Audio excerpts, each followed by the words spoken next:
அனைவருக்கும் வணக்கம். ஒரு ஹீரோ அவரோட டேட்டை கொடுக்கும்போது ஒரு ப்ரொடக்ஷன் கம்பெனி அதை வச்சு ஒரு உப்மா கிண்டி லாபம் பார்க்கக்கூடாது, அந்த ப்ராஜெக்டுக்கு நேர்மையாக இருக்கணும்.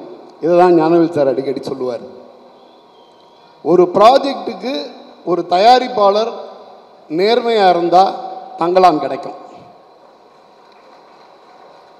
அப்படி ஒரு பிரம்மாண்டம் மிகப்பெரிய படமாக தங்கலான் வந்திருக்குதுங்கிறது ஒட்டுமொத்த இண்டஸ்ட்ரிக்கும் தெரியும். ஒவ்வொரு சீனும் செதுக்கப்பட்டிருக்கு.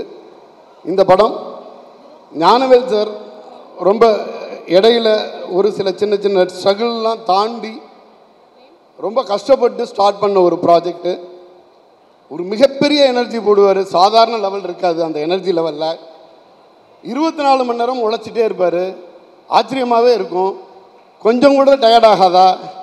எப்படி இவ்வளோ உழைச்சிட்டே இருக்கீங்க, இந்த ப்ரெஷரை எப்படி தாங்குறீங்க அப்படிங்கிறப்போ ஒரு ஒன்று சொன்னார். ஆனால் உங்களுக்கு தெரியுமோ தெரியாதோ, 2024ஓட 3 பிளாக் பஸ்டர் மூவி என்கிட்ட இருக்குது. இவ்வளவு கூட உழைக்காட்டினா என்னன்னாரு. தங்கலான், கங்குவா, வா வாத்தியார், அடுத்தடுத்து ரிலீஸ் ஸ்டுடியோ கிரீன். இந்த ஸ்டுடியோ கிரீனோட இந்த லைனப், இதுக்கு அமைஞ்சிருக்க படங்கள் அமைச்சுக்கிட்ட டெக்னீஷியன் தங்கலான், சகோதரர் ரஞ்சித். ஒரு மிகப்பெரிய ஜனநாயகவாதி. யாருக்கிட்டேருந்து என்ன கருத்து வந்துச்சுனாலும் அப்படியே உள்வாங்குவார். அது என்ன, அது சரி தவறு அப்படிங்கிறதெல்லாம் அவர் தீர்மானிப்பார். அவர்கிட்டேருந்து ஒரு அவுட் வரும். எனக்கு தெரிஞ்சு ஒரு மிகப்பெரிய டெக்னீஷியனில் இப்பேற்பட்ட ஜனநாயகவாதியை யாருமே பார்க்க முடியாது. ரஞ்சித் சகோதரர் மாதிரி தன்னோட சோல்ஃபுல்லான உழைப்பை போட்டு ஒரு மிகப்பெரிய படத்தை பண்ணி வச்சுருக்காரு. இந்த படம் சகோதரர் ரஞ்சித்தோட பல படங்கள்லேருந்து டோட்டலாக மாறுபட்ட ஒன்றா இருக்கும். நம்ம எல்லாம் தங்கலானை பற்றி ஒன்று நினச்சிக்கிட்டு இருக்கோம். அதையெல்லாம் தாண்டி ஒரு விஷயம் இந்த படத்துக்குள்ளே இருக்குது. ஒரு ட்ரெஷர் ஹண்டர் மாதிரியான ஒரு மிகப்பெரிய ஒரு இங்கிலீஷ் படம் பார்க்குற மாதிரி இருக்கும். அதோட ஒரு ஃபேண்டசி உள்ள மிக்ஸ் ஆகி இருக்கும். வேற ஒரு உலகத்தை படைச்சிருக்கார். ஒரு சாதாரண படம் இல்லை. இது சாதாரண உழைப்புடோடையும் பாசிபிள் இல்லை. இது நார்மலான டெக்னீஷியன், நார்மலான ஆர்டிஸ்ட்டுங்களோட இந்த படத்தை பண்ணவே முடியாது. சியான் சார் மாதிரி ஒரு மிகப்பெரிய லெஜண்ட் இந்த படத்துக்கு தேவைப்படுது. அவர் அந்த ப்ராஜெக்டை சோல்ஃபுல்லாக தன்னோட உடம்பை வருத்திக்கிட்டு ஒவ்வொரு படத்தையும் நடிப்பாருன்னு தெரியும். பட் இந்த படம் பார்த்த பிறகு அவரோட ப்ரீவியஸ் படங்கள்லாம் சாதாரணம் அப்படிங்கிற மாதிரி எல்லாருக்கும் தோணும். அப்பேற்பட்ட உழைப்பை இந்த படத்துக்கு போட்டிருக்காரு. ஒருத்த அதாவது என்னென்னா, யாரோ 2 பேர் ஸ்கோர் பண்ணிட்டு போன விஷயம் இல்லை. இந்த பக்கம் சும்மாவே சொல்ல வேண்டியதில்லை. டபுள் எனர்ஜி எங்கள் ஜிவி பிரகாஷ் சார். அவருக்கு ஒரு நல்ல படம் மாட்டிக்கிச்சுன்னா ரெக்கை கட்டி பறக்க ஆரம்பிப்பார். அது ஒரு நிறைய படங்களில் நடக்கும். இந்த படத்தில் அது பிஜிஎம்மாக இருக்கட்டும், சாங்காக இருக்கட்டும், ரிலீஸ் ஆகிருக்க சாங், இன்னும் ரிலீஸ் ஆக போகிற சாங் பிரித்து மேய்ஞ்சிருக்கார். நீங்கள் இப்போ ஒரு விக்ரம் சார் நடிக்கிறாருன்னா அவருக்கு பக்கத்தில் நடிக்கக்கூடிய எல்லா நடிகர்களும் காணாமல் போயிடுவாங்க. பார்வதி பர்ஃபார்மன்ஸாக பிச்சிருக்காங்க. தம்பி ஒருத்தன் அர்ஷத் பேசிகிட்டு இருக்கும்போது சொல்கிறா, தமிழ் இண்டஸ்ட்ரியில் இது மாதிரி நடிக்கிறதுக்கு வேறு யார் ஆர்டிஸ்ட் இருக்கா அப்படிங்கிற லெவலில் கேட்டுட்டு இருந்தாச்சு. அப்படி ஒரு பர்ஃபார்மன்ஸ் விக்ரம் சாருக்கு முன்னாடி ஒரு பர்ஃபார்மன்ஸை போட்டு அதுலேருந்து அப்படியே கடந்து வந்தால் Pasupathi sir one of the best performance இந்த ஃபில்மாக இருக்கும். நீங்கள் இது ஒட்டுமொத்த ஒரு பேக்கேஜாக மிகப்பெரிய வெற்றி படமாக நிற்கும். இந்த ஸ்டேஜ் ஸ்டார்ட் பண்ணும் பொழுது ஒரு மிகப்பெரிய தப்பாட்டம் இங்கே நடந்துச்சு.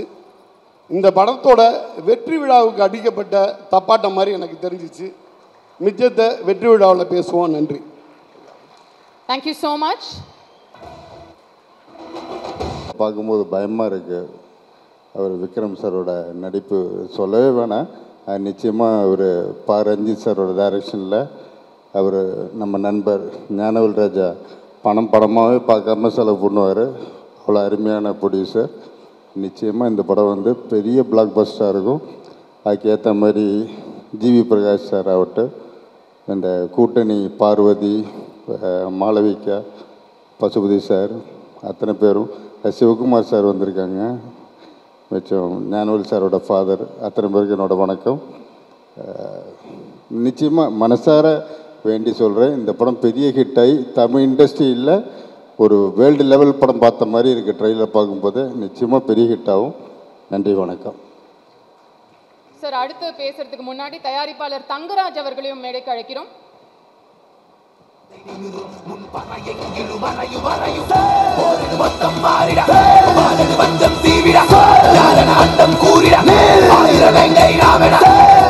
டீசர் உருவாகும் போதே இந்த படத்துடைய காட்சியெல்லாம் எல்லாம் பார்க்கும்போது ஒரு வேற லெவல், உலக லெவலில் இந்த படம் இருக்குன்ற ஒரு நினைப்பை இந்த படம் கிரியேட் பண்ணுச்சு. அதுக்கடுத்து வந்த இந்த டீசர், ட்ரெய்லர், அதுக்கடுத்து வந்த பாட்டு வந்து அடுத்த லெவலுக்கு இந்த படத்தை கொண்டு போய் சேர்த்துடுச்சு. இந்த படம் மிகப்பெரிய வெற்றி அடைய ஸ்டுடியோகிரியின் ஞானவேல் சாருக்கும் மற்றும் கலைக்குழு அத்தனை பேருக்கும் நன்றி. தேங்க்யூ. அன்றைக்கி நாங்கள் டிஸ்கஸ் பண்ணும்போது என்ன சார் இவ்வளோ பெரிய ஸ்கேலில் இருக்குது அப்படின்னும்போது அவர் இல்லை இந்த படம் கதை கேட்ட அஞ்சுட்டா ரொம்ப ஆம்பிபியஸாக இருக்குது, பெரிய படமாக வரும், எனக்கு நம்பிக்கை இருக்குது அப்படின்னாரு. எனக்கு அவர்கிட்ட ரொம்ப பிடிச்ச விஷயமே இன்றைக்கி வரைக்கும் ஒரு ஆம்பிபியஸான விஷயத்தை எடுத்து பண்ணுறதுக்கு அவருக்கு இருக்க அந்த தாகம் இன்றைக்கி வரைக்கும் குறையில்லை. அதுதான் அவரை ரன் பண்ண வைக்குதுன்னு நினைக்கிறேன். அப்புறம் ரஞ்சித் இன்றைக்கி அடக்கத்தில் ஆரம்பித்த பையனா இன்றைக்கி தங்கலான்னு வந்துருச்சு. இன்னும் இதை தாண்டி பெரிய பெரிய ரீச்சுக்கு போகணும். சியான் சார், மற்ற பார்வதி மேடம், ஆக்டிங் பற்றிலாம் நம்ம பேசணுன்னு அவசியம் இல்லை. They are legends actually. And இந்த படம் பார்க்கும்போது ரொம்ப பிரமிப்பாக இருக்குது, ரொம்ப ஆம்பிபியஸாக இருக்குது. ஒரு ப்ரொடியூசர்ன்றதையும் தாண்டி இந்த மாதிரி படங்கள் தமிழ் சினிமாவில் வருது அப்படின்றது, இதை பேக் பண்ணுறாங்க, நம்ம ஃப்ரெண்ட்ஸ் பேக் பண்ணுறாங்கன்னும் போது ரொம்ப சந்தோஷமாக இருக்குது. இந்த படம் மிகப்பெரிய வெற்றி படம், நம்பிக்கை எங்கள் எல்லாருக்கும் இருக்குது. வாழ்த்துக்கள், குழுவினர் அனைவருக்கும் வாழ்த்துக்கள். நன்றி. Good evening. இந்த மூவியோட கண்டென்ட் ஒவ்வொரு தரையும் ஞானவேல் அண்ணன் காமிக்கும்போது ஒவ்வொரு தரையும் கூஸ் பம்ப்ஸ் தான் இருக்கும். எங்கள் இதோட கண்டென்ட் எப்படி ரொம்ப பெஸ்ட்டு கண்டென்ட்டுங்கிறது, எங்கள் டேடி பெருசாக மூவிஸ்லாம் பார்க்கவே மாட்டார். அவர்கிட்ட எங்கள் ஆஃபீஸில் காமிக்கும்போது பார்த்துட்டு சூப்பராக இருக்குது தம்பி அப்படின்னு ஞானவேல் அண்ணங்கிட்ட சொல்லிக்கிட்டு இருந்தார். அப்போ தான் எந்த அளவுக்கு எல்லாருக்கும் இது கனெக்ட் ஆகிருக்குங்கிறது எனக்கே அண்டர்ஸ்டாண்ட் ஆச்சு. இந்த தங்கலானோட கண்டென்ட்டும் கங்குவாடோ கண்டென்ட்டும் ஸ்டூடியோ கிரீனோட பெஸ்ட் மூவிஸ்ங்கிற லிஸ்ட்டில் கண்டிப்பாக இருக்கும். கண்டிப்பாக ரெண்டுமே பிளாக் பஸ்டர் மூவிஸாக இருக்கும் கண்டிப்பாக. அதேமாதிரி ரஞ்சித் பிரதரோட டைரக்ஷன் வந்து எப்பயும் அட்டகத்திலேருந்து சிவி குமார் மூவிஸ்லேருந்து பார்த்துட்ருக்கேன். அப்பையிலேருந்து ஒவ்வொரு படத்துக்கும் அதோட பிரம்மாண்டம் கூடிக்கிட்டே வந்துருச்சு. இப்போ தங்கலானில் பார்க்கும்போது மூவியே ஒரு டிஃப்ரெண்ட் லீக்ல இருக்குது. எல்லாருக்குமே இந்த தங்கலான் மூவி வந்து ஒரு டிஃப்ரெண்ட் எக்ஸ்பீரியன்ஸை கண்டிப்பாக ப்ரொவைட் பண்ணும். ரொம்ப ரொம்ப மகிழ்ச்சியான ஒரு தருணம். அட்டகத்தில் சிவகுமார் சார் கூட ஆரம்பித்த இந்த ஜேர்னி அண்டு ஞானவேல் சார் மூலமாக ரொம்ப ரொம்ப ஸ்ட்ராங்காக வந்து இந்த தமிழ் சினிமாவுக்கு நான் வந்து அறிமுகமானேன். ஸோ அந்த அட்டகத்தையுமே வந்து ஒரு அன்காம்ப்ரமைஸ்டு ஒர்க்கு, அதை அக்செப்ட் பண்ணிக்கிட்டு எனக்கு ஒரு பெரிய சப்போர்ட் கொடுத்து இவ்வளோ தூரம் கொண்டு வந்து என்னுடைய வளர்ச்சியில் மிக முக்கியமான ஒரு ஆளாக ஞானவேல் சார் இருக்கார். அவரை மறக்கக்கூடாது அப்படின்றதுக்காக உருவாக்கப்பட்டது தான் தங்கலான் அப்படின்னு நான் நினைக்கிறேன். ஏன்னா அவர் கூட நான் நிற்கணும் அப்படின்னு ஆசைப்பட்டேன். தங்கலான் படம் வந்து அவர் கூட தான் நான் சார்பட்டா முடிஞ்சதுக்கப்புறம் வந்து எனக்கு நிறைய வாய்ப்புகள் வந்தது. நிறைய பேர் வந்து படம் பண்ணலான்னு கேட்டாங்க. லைக் அந்த டைமில் வந்து நான் வந்து ஞானவேல் சார் கூட தான் நான் படம் பண்ண போகிறேன் அப்படின்னு சொல்லிட்டு நான் வந்து முடிவெடுத்தேன். அவர் கூட சேர்ந்து இருக்கணும் நான் அந்த தருணத்தில் நான் வந்து விருப்பப்பட்டேன். இந்த படம் ஆரம்பிக்கிறப்ப கூட நிறைய பேர் வந்து என்கிட்ட பேசினாங்க, ஏன் ஞானவேல் கூட ஒர்க் பண்ணணும், நிறைய ப்ராப்ளம் இருக்குது அதெல்லாம் சொன்னாங்க. ஆனால் வந்து நான் அவர் கூட பண்ணணும்னு சொல்லிட்டு நான் முடிவெடுத்துட்டேன். ஏன்னா எனக்கு தோணுச்சு அது அப்படி இருக்கணும் அப்படின்னு நான் நினச்சேன். எனக்கு வேறு எதுவுமே தோணலை, ஞானவேல் சார் கூட நிற்கணும் அப்படின்ற மாதிரி எனக்கு தோணுச்சு. ஸோ அவர் கூட நான் நின்னேன். அண்டு அப்படி நின்னதுக்கு அவர் செஞ்ச விஷயம் வந்து சாதாரண விஷயம் இல்லை அப்படின்னு நான் நினைக்கிறேன். தங்கலான்ற ஒரு படம் வந்து நான் இப்படி எடுக்க போகிறேன், இந்த மாதிரி ஒரு ஸ்கிரிப்ட் அப்படின்றப்போ வந்து பட்ஜெட்டில் வந்து சில பிரச்சனைகள் இருந்தது. ஆனால் வந்து ஞானவேல் சார் வந்து படம் முடிகிற வரைக்கும் லைக் வந்து எந்த பிரச்சனையும் இல்லாமல் அண்ட் வந்து நான் நினச்ச ஒரு படத்தை ஒரு அன்காம்ப்ரமைஸ்டாக எடுக்கிறதுக்கு பெரிய சப்போர்ட் பண்ணியிருக்காரு. அண்ட் வந்து இது வந்து ரொம்ப சாதாரண விஷயம் இல்லை, அண்ட் வந்து பெரிய விஷயம் சார். அண்ட் வந்து நீங்கள் சப்போர்ட் பண்ணதுக்கு வந்து என்னுடைய மிகப்பெரிய நன்றிகள். அந்த நன்றியை நான் வெற்றியாக கொடுக்கணுன்னு தான் ஆசைப்பட்றேன். உண்மையிலேயே வந்து ரொம்ப சுயநலமாக இருக்கக்கூடாதுன்னு நான் நினைக்கிறேன். ஏன்னா வந்து ஒரு டிரெக்டராக சில ஆர்டிஸ்டிக் ஃப்ரீடம் இருக்கும்.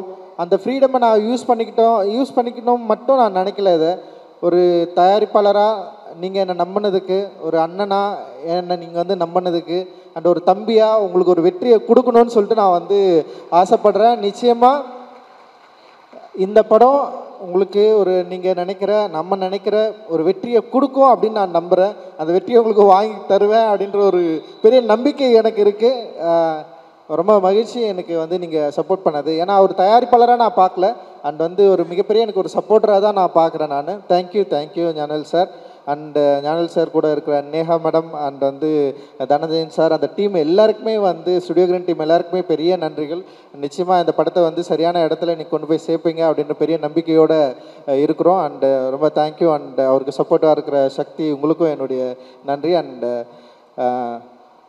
ரொம்ப தேங்க்ஸ். அண்டு என்னென்னா சினிமாவை நம்ம பார்க்குறோம். சினிமா வந்து நம்ம லைஃப்பில் வந்து பயங்கரமாக ஒரு இன்ஃப்ளூயன்ஸ் பண்ணுது. ஸோ அந்த சினிமாவை எப்படி பயன்படுத்தணும், சினிமா என்னவா இருக்குது அப்படின்றத வந்து ஒரு என்ன சொல்கிறது, நான் காலேஜ் ஆஃப் ஃபைன் ஆர்ட்ஸ் படிக்கிறப்போ அந்த சினிமாவை சரியாக புரிஞ்சுக்கிட்டு தான் நான் சினிமாவுக்குள்ளேயே வந்தேன். நான் ஏதோ கமர்ஷியல் திரைப்படங்களை பார்த்து இல்லை வந்து நிறைய டைரக்டர்ஸ் வந்து சொல்லுவாங்க, சின்ன வயசுலேருந்தே படம் பார்த்தாங்க, சின்ன வயசுலேயே தியேட்டருக்கு போவாங்க, படமாக பார்த்துட்டு இருப்பாங்க, பார்த்து படம் பண்ண வந்தேன்னு வந்து சொல்லுவாங்க. ஆனால் நான் அப்படி இல்லை. நான் காலேஜ் ஆஃப் ஃபைன் ஆர்ட்ஸ் உள்ளே போனதுக்கப்புறம் தான் ஃபர்ஸ்ட் டைம் ஃபிலிம் ஃபெஸ்டிவல்னு சொல்லிட்டு ஒன்று நடத்துனாங்க. அந்த ஃபிலிம் ஃபெஸ்டிவலில் நான் பார்த்த உலக திரைப்படங்கள் தான் என்னை வந்து உருவாக்குச்சு. அதுதான் நான் இங்கே வந்து நின்றுருக்கேன். அதில் முக்கியமாக சில படங்கள் இருக்குது, children of heaven, life is beautiful, cinema paradise, ஒரு ரன்ரோலா ரன் சொல்லிட்டு இந்த படங்கள் எல்லாத்துக்கும் ஒரு ஈரானிய திரைப்படங்கள். இந்த படத்தில் எல்லாத்துக்குமே என்னென்னா ரொம்ப சோஷியலாக அந்த சமூகத்துடைய பிரதிபலிப்பாக அந்த திரைப்படங்கள் வந்து இருந்தது. அந்த திரைப்படங்களை பார்க்குறப்போ எனக்கு வந்து நான் ஒரு ஓவியராக இருக்கிறப்போ இந்த ஓவியம் அப்படின்ற மீடியம்லேருந்து ஏன் வந்து ஃபிலிமுக்கு வரணும் அப்படின்றத வந்து அந்த படங்கள் பார்த்ததுக்கப்புறம் தான் எனக்கு வந்து தெரிஞ்சுது. ஸோ நம்ம வந்து படம் எடுத்தால் நம்முடைய பிரச்சனைகளை வந்து பிரதிபலிக்கலாம், நம்ம லைஃப்பை வந்து பேசலாம், நம்மளுடைய சொல்லப்படாத கதைகளை வந்து நம்ம வந்து சினிமாக்குள்ளே சொல்லலாம். அண்ட் சினிமா வந்து ரொம்ப ஒரு பாப்புலராக பவர்ஃபுல்லான மீடியமாக இன்றைக்கி வந்து இருக்குது. அந்த மீடியமாக நம்ம வந்து கையில் எடுக்கிறப்போ நம்மளுடைய பிரச்சனைகளை, நம்ம சொல்லப்படாத அந்த வரலாறை மக்கள்கிட்ட ஈஸியாக கொண்டு போய் சேர்க்குற ஒரு டூலாக இந்தியாவில் சினிமா இருக்கிறதுனால தான் நான் சினிமாவை தேர்ந்தெடுத்தேன். சினிமா என்ன தேர்ந்தெடுக்கலை. நான் அதை வந்து உங்களுக்கு நான் சொல்ல விரும்புகிறேன் நான்.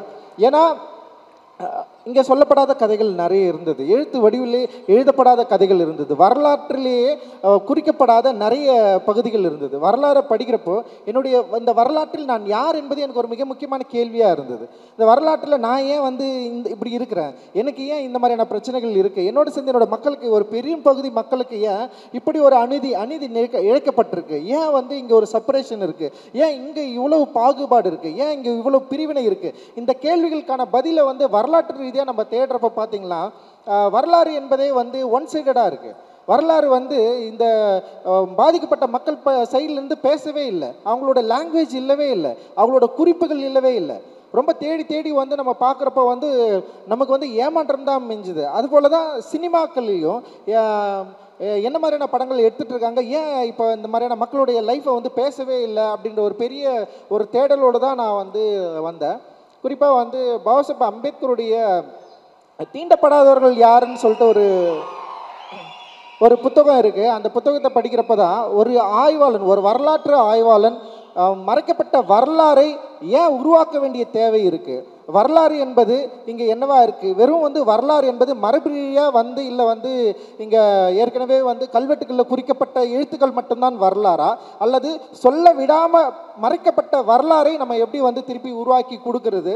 ஸோ ஒரு வரலாற்று ஆய்வாளனுக்கு அவனுடைய உணர்வும் அவனுடைய கற்பனையும் எவ்வளோ முக்கியம். அப்படி இருக்கிறப்ப அந்த உணர்வு அப்படின்றது வந்து தான் சொல்லப்படாத இருக்கிற பக்கங்களை தேடி கண்டுபிடித்து தன்னுடைய கற்பனையினுடைய உத்தியால் அதை மீள் உருவாக்கம் செய்கிறது வந்து இந்த சமூகத்துக்கு மிக முக்கியமான தேவை அப்படின்றது வந்து அவர் ஒரு டிக்ளேர் பண்ணுறாரு. ஸோ அந்த வரலாற்றின் தேவையை என்னுடைய திரைப்படங்கள் மூலமாக நான் தேடுகிற ஒரு மாணவனாக, ஒரு வரலாற்று ஆய்வாளனாக நான் இருப்பதை வந்து நான் இங்கே வந்து உங்களுக்கு முன்னாடி நான் வந்து சொல்லிக்கிறேன். ஸோ இந்த சினிமா வெறும் வரலாற்றை தேடுவதில் மட்டுமே முடிஞ்சிருதா அப்படின்னா அப்படி இல்லை. சினிமான்றது வந்து இங்கே வந்து ஒரு பயங்கர மெயின் ஸ்ட்ரீம் மீடியமாக இருக்குது, மக்கள்கிட்ட ரொம்ப நெருக்கமாக இருக்குது, மக்கள் ரொம்ப எமோஷ்னலாக கனெக்ட் ஆகிருக்கிறாங்க. வெறும் வரலாற்று ஆய்வோ இல்லை நம்முடைய நம்பிக்கைகளோ மட்டுமே சினிமாவில் சொன்னால் அது சக்ஸஸ்ஃபுல்லாக மாறுமா அப்படின்னு எனக்கு தெரியல. ஸோ அப்படி தான் நான் உள்ளே வந்தேன். இப்படி நம்ம வந்து ஒரு புரட்சியை பண்ணிடலாம், சினிமாக்குள்ளே வந்து நம்ம நினைக்கிற சினிமாக்குள்ளே நம்ம வந்து எடுத்துடலாம், அப்படி தான் நான் சினிமாக்குள்ளே வந்தேன். ஆனால் சினிமா வந்து அப்படியே வித்தியாசமாக இருந்தது. அதுவும் தமிழ் சினிமா போக்கு வந்து இன்னும் பயங்கர வேறுபாடாக இருந்தது, வித்தியாசமாக இருந்தது. ஸோ இங்கே வந்து நம்ம சொல்கிற கருத்துக்கள் வந்து சொல்ல முடியுமா அப்படின்ற ஒரு பயம் வந்தது. அந்த பயத்தை வந்து எனக்கு ஃபஸ்ட்டு போக்குனது வந்து என்னுடைய இயக்குனர் வெங்கட் பிரபு சார் தான்.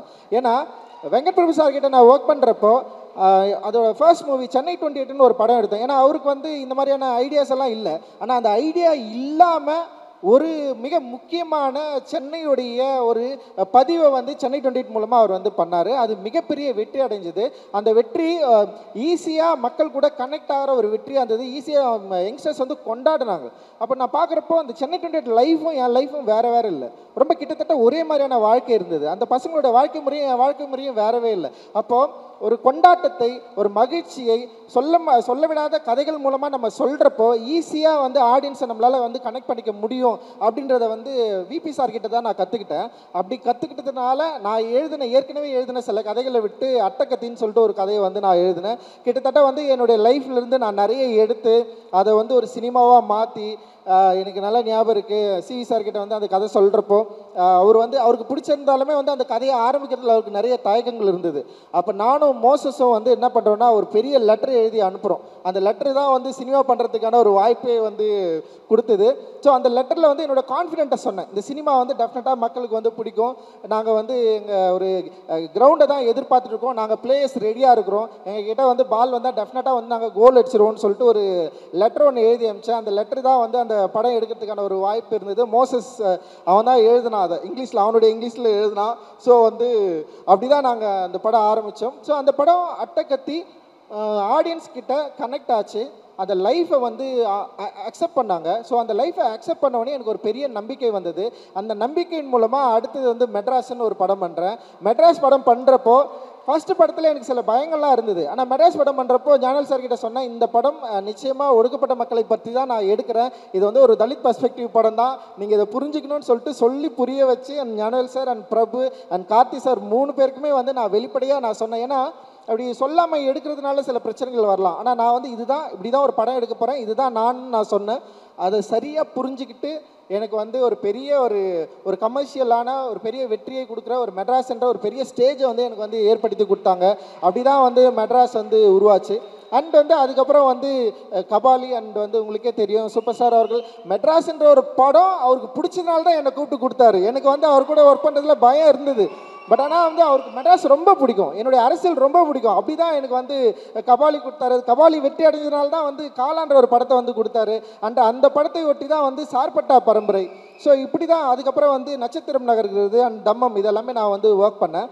இது எல்லாமே என்னென்னா என்னுடைய தேடல் தான், வரலாற்றில் நான் யார் என்பதை தேடுகிற படங்களாக தான் இது எல்லாமே இருந்தது. ஸோ இப்படி இருக்கிறப்ப தான் வந்து விக்ரம் சார் வந்து என்னை வந்து கூப்பிட்டாரு. நம்ம வந்து சார்பட்டா படம் முடிஞ்சதுக்கப்புறம் வந்து சேர்ந்து ஒர்க் பண்ணலான்னு சொன்னார். எனக்கு வந்து ஏன்னா விக்ரம் சாரை வந்து எனக்கு பல வடிவங்களில் பிடிக்கும், பல கேரக்டர்லாம் பிடிக்கும். அவர் வந்து எப்படின்னா மற்ற கமர்ஷியல் ஆக்டர்ஸ் மாதிரி நான் வந்து சாரை நான் பார்த்ததில்லை. ஏன்னா அவர் வந்து அந்த கேரக்டருக்காக தன்னை வந்து என்ன சொல்கிறது அதை மாற்றிக்கிற விதம் இருக்குது இல்லை. இப்போது ஐ படத்தில் வந்து ஒரு சின்ன போர்ஷன் தான் வரும், அதுக்காக வந்து ஒருத்தர் வந்து இப்படி ஒருத்தர் நிற்பாரா, கிறிஸ்டியன் பெல் மாதிரி ஒருத்தர் வந்து ஒல்லி ஆகி இந்த அளவுக்கு மயக்கம் அடைகிற அளவுக்கு பல்லெல்லாம் விழுந்து இப்படி ஒரு ஆக்டர் வந்து பண்ண முடியுமா அப்படின்றது இருக்குல்ல. அண்ட் வந்து இந்த கலையை நேசிக்கிற ஒரு பயங்கரமான ஒரு கலைஞன் கூட வந்து சேர்ந்து ஒர்க் பண்ணுறது வந்து இட் இஸ் நாட் அது ரொம்ப ஈஸியானது கிடையாது. எனக்கு ரொம்ப சவாலாக இருந்தது. நான் யோசித்தேன், ஏன்னா விக்ரம் சார் மாதிரி ஆட்கள்லாம் முதல்ல வந்து நம்ம ஒர்க் பண்ணுறப்ப ஃபஸ்ட்டு நம்ம சொல்கிறத அவர் கேட்கணும், அவர் கேட்பாரா? ஏன்னா வந்து பொதுவாக வந்து ஒரு டிரெக்டருக்கே இருக்கிற ஒரு விஷயம், நம்ம எழுதிட்டோம், அந்த எழுதினதை நம்ம சொல்கிறத கேட்டு பண்ணணும். ஏன்னா அவருக்குன்னு சில டிமாண்ட் இருக்கும், அந்த டிமாண்டை நம்ம மேலே வந்து ஃபோர்ஸ் பண்ணாருன்னா என்னால் இது பண்ண முடியாது அப்படின்ற மாதிரி நான் யோசித்தேன். அப்படி நான் மீட் பண்ணுறப்பவே வந்து நான் அது அவருக்கும் நான் வந்து கொஞ்சம் நான் சொல்ல ட்ரை பண்ணேன். அப்புறம் வந்து அது அவர் புரிஞ்சுக்கிட்டாரு அப்படின்னு நினைக்கிறேன். அப்புறம் நான் சூர்யா கிட்ட நான் சொன்னேன், நான் பர்சனலாக நான் இந்த மாதிரி ஒரு ஆள்னா நான் வந்து கொஞ்சம் இப்படி எதிர்பார்ப்பேன் அப்படின்னு சொன்னேன். இல்லை அவர் என்ன சொன்னார்னா, நீங்கள் ஒன்றும் கவலைப்படாதீங்க, விக்ரம் சார் பயங்கர சப்போர்ட்டிவாக இருப்பார் அப்படின்னு சொன்னார். அண்ட் வந்து நான் கதை கூட எனக்கு சரியாக சொல்ல வரல, அப்படி தான் நான் ஒரு கதையை சொன்னேன் நான். ஆனால் அந்த கதையை வந்து என்னோட ஆத்மாவுக்குள்ளேருந்து புரிஞ்சுக்கிட்டாரு அப்படின்னு நான் நினைக்கிறேன் ஆக்சுவலி. ஏன்னா என்னுடைய வார்த்தைகள்லேருந்து ஒரு விஷயத்தை புரிஞ்சிக்கிறது ரொம்ப ரொம்ப கஷ்டம். நான் ரொம்ப வீக்கான வேர்ட்ஸை வந்து நான் செலக்ட் பண்ணுவேன். என்னால் வந்து வேர்டை வந்து அவ்வளோ என்னால் வந்து கரெக்டாக செலக்ட் பண்ண முடியாது நான் பேசுகிறப்போ இல்லை கதை சொல்கிறப்போ. ஏன்னா என்னோடய உலகத்திலிருந்து நான் வந்து ஆப்ரேட் ஆவேன். அப்படி ஆப்ரேட் ஆகிறத வந்து அவர் சரியாக புரிஞ்சுக்கிட்டாரு அப்படின்னு எனக்கு தோணுச்சு. அண்ட் விக்ரம் சார் வந்து ஒத்துக்கின உடனே உண்மையிலே வந்து ஒரு பெரிய சவால் அன்றைக்கி தான் எனக்கு என் லைஃப்பில் வந்து ஸ்டார்ட் ஆச்சு அப்படின்னு நான் நினைக்கிறேன் நான் ஆக்சுவலி. ஏன்னா ஒரு ஒரு ஒரு கலைஞன், ஒரு அச்சாசலான ஒரு கலைஞன், ஒரு ஆர்ட்டுக்காக தன்னை அர்ப்பணித்தவரை நான் வந்து ஹேண்டில் பண்ணுறது வந்து it is not a easy choice. And வந்து அது வந்து அவ்வளோ கஷ்டமான ஒரு விஷயம் அப்படின்றது எனக்கு தெரியும். ஸோ அவரை வந்து இந்த கதாபாத்திரங்களில் வந்து கதாபாத்திரமாக மாற்ற வைக்கிறது அப்படின்றது ஒரு பெரிய சேலஞ்சாக நான் வந்து யோசித்தேன். ஸோ அவருக்கு அதை கொடுக்கணும், அதே நேரத்தில் ஒரு ஜனரஞ்சகமாக மக்கள்கிட்ட ஈஸியாக அப்ரோச் பண்ணுற ஒரு வடிவமாகவும் அந்த கதை இருக்கணும் அப்படின்னு நான் நினச்சி தான் வந்து அந்த கதையை வந்து நான் ஒர்க் பண்ணேன். அந்த கதையை எழுதி முடித்ததுக்கப்புறம் வந்து அந்த கதை வந்து என்னை வந்து பல இடங்களில் வந்து என்னை வந்து ட்ராவல் பண்ணிச்சு. நான் நிறைய விஷயங்களை வந்து நான் வந்து தெரிஞ்சுக்கிட்டேன். அந்த கதை எழுதுகிறப்போ என் கூட இருந்த தமிழ் பிரபா அண்ட் வந்து அழகிய பெருவன் அண்ணா இவங்க கூட வந்து பெரிய டிஸ்கஸ் பண்ணேன். தமிழ் பிரபாவும் எனக்கும் வந்து பெரிய டிஸ்கஷன் ஆச்சு. அண்ட் அந்த கதையை படிச்சுட்டு வந்து தினகர் இருக்கான், அவன் வந்து ஏன்டா இந்த மாதிரி ஒரு கதையை வந்து செலக்ட் பண்ணி பண்ணுறலாம் நிறைய வந்து அவன் கேட்டே இருந்தான். ஏன்னா வந்து இந்த கதைக்குள்ளே பல சிக்கலான விஷயங்களும் இருக்குது, அதே நேரத்தில் வந்து ஒரு ஃபேண்டசி மீடியத்தை வந்து ஹேண்டில் பண்ண போகிறோம், ஒரு புதிய உலகத்துக்குள்ளே நுழைய போகிறேன். ஏன்னா எனக்கு வந்து இந்த மேஜிக்கல் ரியலிசம் ரொம்ப ரொம்ப பிடிக்கும். அந்த மேஜிக்கல் ரியலிசத்தை வந்து கொஞ்சம் இந்த கதையில் வந்து ஹேண்டில் பண்ணலாம் அப்படின்ற மாதிரி வந்து நான் ட்ரை பண்ணுறேன். ஒரு புதிய ஜானரை நோக்கி இந்த படம் போகுது அப்படின்னு எனக்கு தெரியும். ஸோ அப்படி அந்த உலகத்தில் நுழையிறப்போ எனக்கு வந்து ரொம்ப சப்போர்ட்டிவாக இருந்தது இவங்க எல்லாருமே தான். அண்ட் வெரி கான்ஃபிடென்ட்டாக இருந்தது.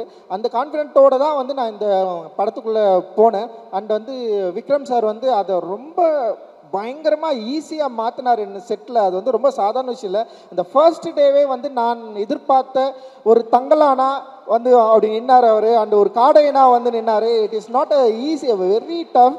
ஒரு காடையன், அதாவது தங்கலான் வந்து கொஞ்சம் பீரியடுக்கு முன்னாடி, காடையன் இன்னும் பின்னாடி.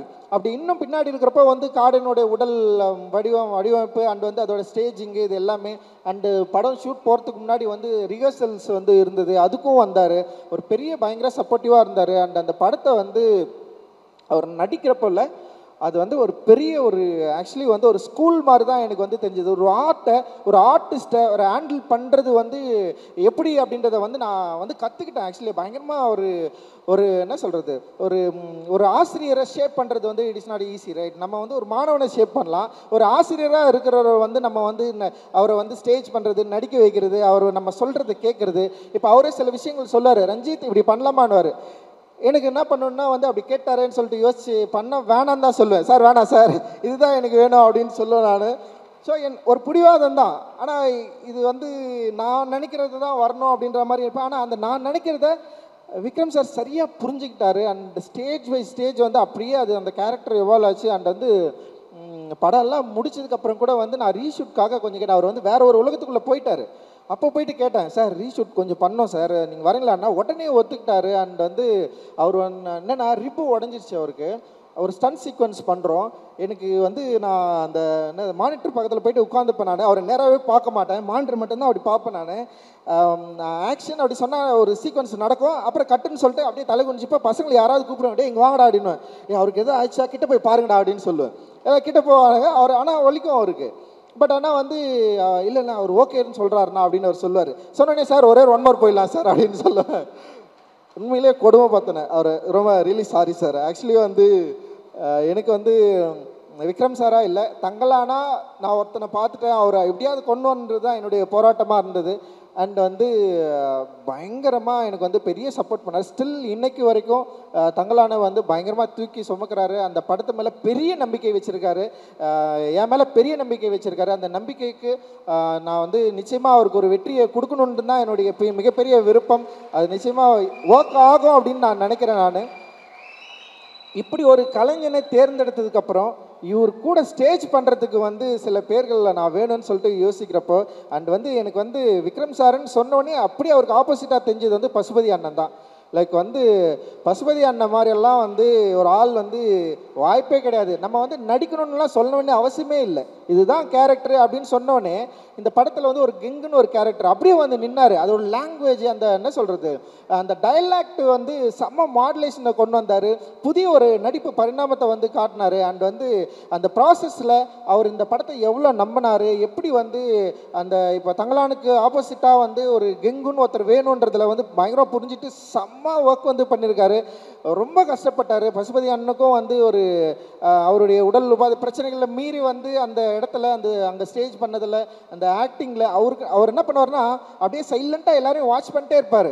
அவர் டயலாகில் அவருடைய சீக்வன்ஸுன்னு அப்படின்னு வரப்போ வந்து எல்லாரையும் வந்து காம்படிட் பண்ணி பயங்கரமாக அப்படி நிற்பார். அவர் ஒவ்வொரு விஷயத்துலையும் வந்து அவ்வளவு ஒரு போட்டி மனப்பான்மையோடு வந்து நடித்தார் அவர். அண்ட் வந்து என்னால் அது பயங்கரமாக ஃபீல் பண்ண முடிஞ்சது.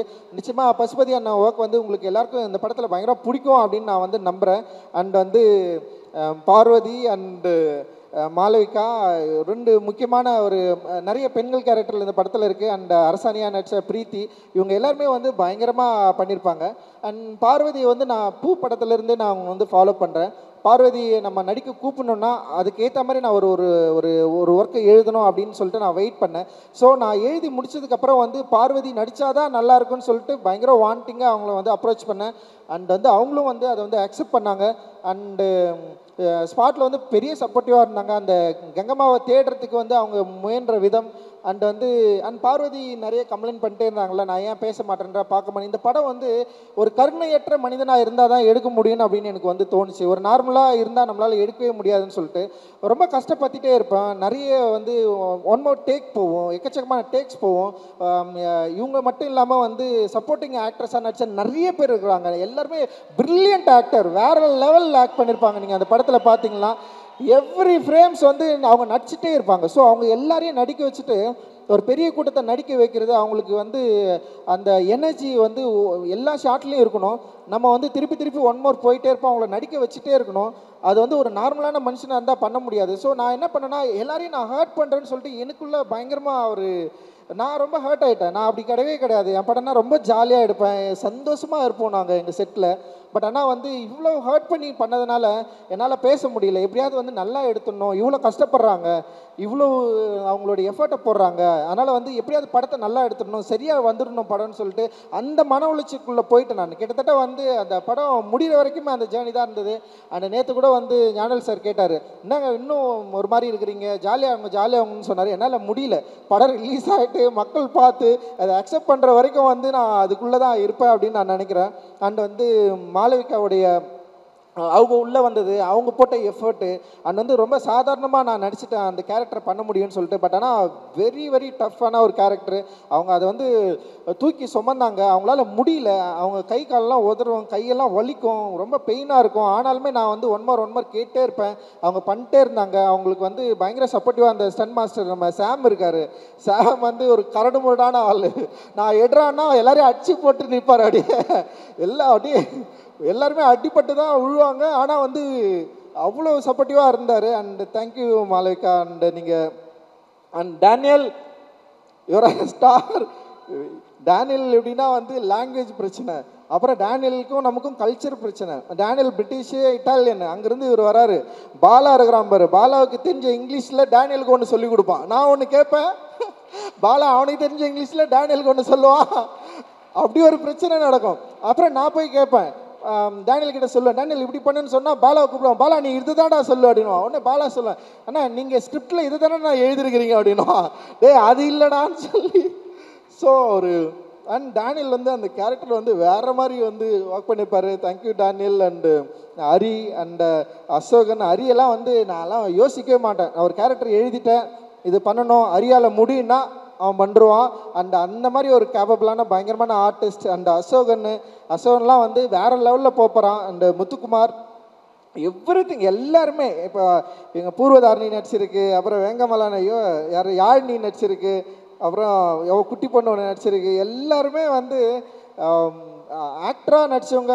முக்கியமாக என்னென்னா அந்த பேக்ரவுண்ட் ஆர்டிஸ்ட். ஏன்னா இவங்க எல்லாருமே வந்து என்னென்னா பேக்ரவுண்ட் ஆர்டிஸ்ட்டை நீங்கள் பார்த்தீங்கன்னா படத்தில் வந்து ரொம்ப சாதாரணமாக அவங்களுடைய வேலையை ரொம்ப பயங்கரமாக பண்ணியிருப்பாங்க.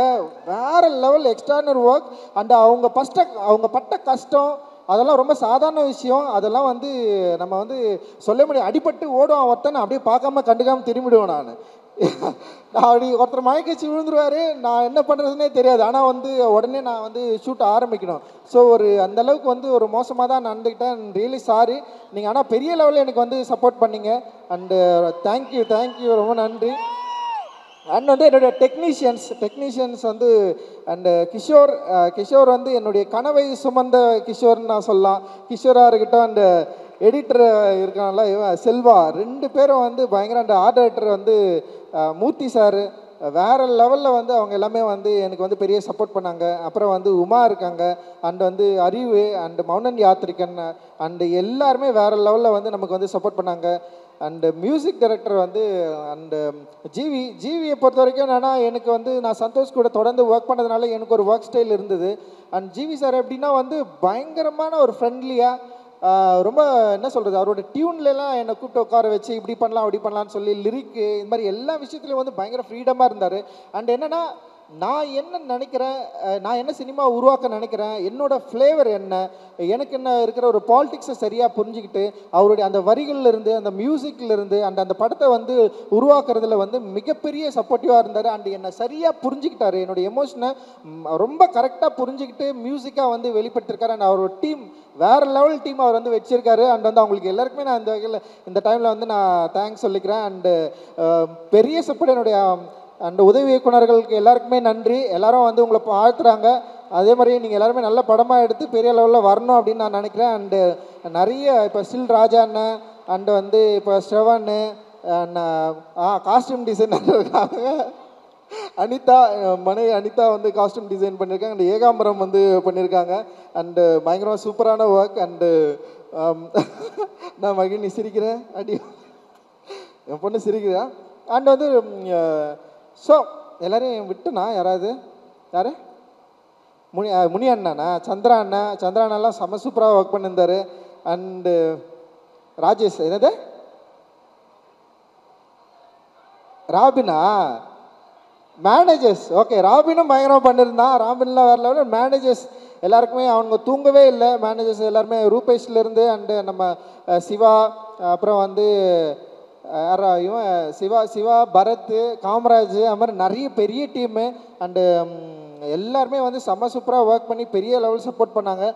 நிச்சயமாக இந்த படம் ஒரு எல்லாருக்கும் ஒரு பிடித்த படமாக இருக்கும். நான் எப்போயுமே வந்து என்னோடய சினிமா அப்படின்றது வந்து ஒரு சினிமாவை மட்டும் பார்க்கல, வெறும் என்டர்டைன்மெண்ட்டாக மட்டும் இருக்கணும்னு நான் விரும்பலை. நான் அந்த என்டர்டைன்மெண்ட்டை மீறி இந்த சமூகத்துக்கு நம்மளால் என்ன கொடுத்துட முடியும் அப்படின்றது தான் என்னுடைய வந்து பெரிய வாண்டிங்காக இருந்தது. இந்த சமூகம் என்னை வந்து ப்ரொடியூஸ் பண்ணியிருக்கு. இந்த சமூகத்துலேருந்து எனக்கு நிறைய கிடச்சிருக்கு. அதில் வந்து இன்பங்கள் நிறைய இருக்குது, துன்பங்கள் நிறைய இருக்குது, நிறைய படிப்பினைகள் இருக்குது. ஸோ இது வந்து நான் அப்சர்வ் பண்ணியிருக்கேன். இந்த அப்சர்வ் பண்ணதை நான் ஆர்ட்டாக மாற்றி நான் வந்து ஒரு சினிமாவாக நான் உங்ககிட்ட கொடுக்குறேன். நிச்சயமாக இந்த சினிமா உங்களுக்குள்ளே இருக்கிற அந்த உணர்வு எழுச்சியை டச் பண்ணணும் அப்படின்னு நான் நினைக்கிறேன். டச் பண்ணுறது மூலமாக இந்த சினிமா சில விஷயங்களை விவாதங்களை உண்டு பண்ணும், சில கேள்விகளை உருவாக்கும். அந்த கேள்விகளை பதிலை தேடுறது மூலமாக வரலாற்றில் நம்ம மறந்த நிறைய கேள்விகளுக்கான பதிலை நம்ம வந்து பெற முடியும் அப்படின்னு நான் நம்புகிறேன். அதுதான் என்னுடைய சினிமாவாக நம்புகிறேன், அதுதான் என்னோடய ஸ்ட்ரென்த்தாக நம்புகிறேன். ஏன்னா என்னுடைய பாலிடிக்ஸ் தான் நான், அது இல்லைன்னா நான் கிடையாது, அது இல்லைன்னா நான் இங்கே கிடையாது. பாபா சாஹேப் அம்பேத்கருக்கு நான் பெரிய நன்றியை சொல்லிக்கிறேன். அவர் இல்லைன்னா நான் கிடையவே கிடையாது. அவர் தான் என்னை வந்து இவ்வளோ தூரம் நீ உன்னுடைய சமூகத்துக்காக உன்னுடைய மக்களுக்காக நீ பேசியே ஆகணும்னு சொல்லிட்டு என்னை புஷ் பண்ணி என்னை வந்து இந்த ஸ்டேஜில் வந்து நிற்க வச்சுருக்காரு. ஸோ அவருடைய வாய்ஸாக, அவருடைய மாணவனா, அவருடைய சீடனா நான் தொடர்ந்து இயங்குவேன் அப்படின்றது தான் என்னுடைய வந்து ஒரு பெரிய லட்சியம் அண்ட் குறிக்கோள். அதுதான் என்னுடைய பெரிய விருப்பமாக இருக்குது. இந்த நேரத்தில் நான் வந்து எல்லாருக்குமே நன்றியை தெரிவிச்சுக்கிறேன். அண்டு என் அம்மாவுக்கு ரொம்ப நன்றி. என் அம்மா வந்து என்னை எப்படி என்னை பார்க்குறாங்கன்னு கூட எனக்கு தெரியாது. ஏன்னா அவங்களுக்கு சின்ன வயசில் அவங்க ரொம்ப கொஞ்சம் ஒரு பையனாக நான் இருந்தேன். அதுக்கப்புறம் இப்போ அவங்க எப்படி என்னை பார்க்குறாங்கன்னு தெரியாது. பட் அவங்க விட்டு விலகி நான் ரொம்ப தூரம் வந்துட்டேன். ஆனாலுமே அம்மான்ற ஒரு இருக்குல்ல, அது செம்ம சூப்பராக எமோஷ்னலானது. அது அவங்ககிட்ட பேசுகிறப்போ ஒரு சின்ன ஒரு ஆசுவாசம் கிடைக்கும். அப்போ தான் நான் ஒரு பையனாகவே உணர்வேன். அப்போ தான் நான் மனுஷனாகவே உணர்வேன். அது வரைக்கும் நான் மனுஷனாகவே இல்லை. ஏதோ ஒரு ஜோனில் ஏதோ ஒரு வாழ்க்கையை நான் வாழ்ந்துட்டு இருக்கிறேன். ஆக்சுவலி அப்படியே போயிட்டுருக்கிறேன் நான். அண்ட் அது என் அம்மா கிட்ட பேசுகிறப்போ நான் ஒரு சின்ன பையனா ஒரு பிள்ளையா அப்படி அம்மா கிட்ட இருக்கிறேன். எங்கள் அம்மா அழறாங்க. அழாதுமா. ஸோ அப்புறம் விஎஃப்எக்ஸ் டீம் இது மாதிரி நிறைய பேர் பெரிய அளவில் உழைச்சிருக்கோம். அண்டு டிசைனர் கபிலனுக்கு நான் பெரிய நன்றியை தெரிவிச்சுக்கிறேன். கபிலனோட ஒர்க் ஃபெனாமினல். போஸ்டர் டிசைன்லாம் வேறு லெவலில் அவன் கலக்கிட்டு இருக்கான். இன்றைக்கி இந்த படத்தை வேறு லெவலில் அப்ரோச் பண்ணிட்டுருக்கான். அண்டு சவுண்ட் டிசைனர் ரூபன் ஒரு லைவ் சவுண்டை பயங்கரமாக அச்சீவ் பண்ணியிருக்காரு. இந்த படத்துக்கு அப்புறம் ரூபனோட பேர் டெஃபினட்டாக இன்டர்நேஷ்னல் லெவலில் பேசப்படும் அப்படின்னு நான் நினைக்கிறேன். அண்டு எல்லாருக்குமே மிகப்பெரிய நன்றிகள். என்னுடைய எல்லா பிரச்சனைகளிலும், என்னுடைய இன்பங்களிலும் துன்பங்களிலும் என் கூட இருக்கிற, எனக்கு சப்போர்ட்டிவாக இருக்கிற என்னுடைய ஃப்ரெண்ட்ஸ், என்னுடைய வெல்விஷர் எல்லாருக்குமே, அப்புறம் என்னை விமர்சிக்கிற நண்பர்களுக்கு எல்லாருக்குமே என்னுடைய நன்றிகள். நீங்கள் இல்லைன்னா டெஃபினட்டாக நான் கிடையாது. And thank you all. Jai beam.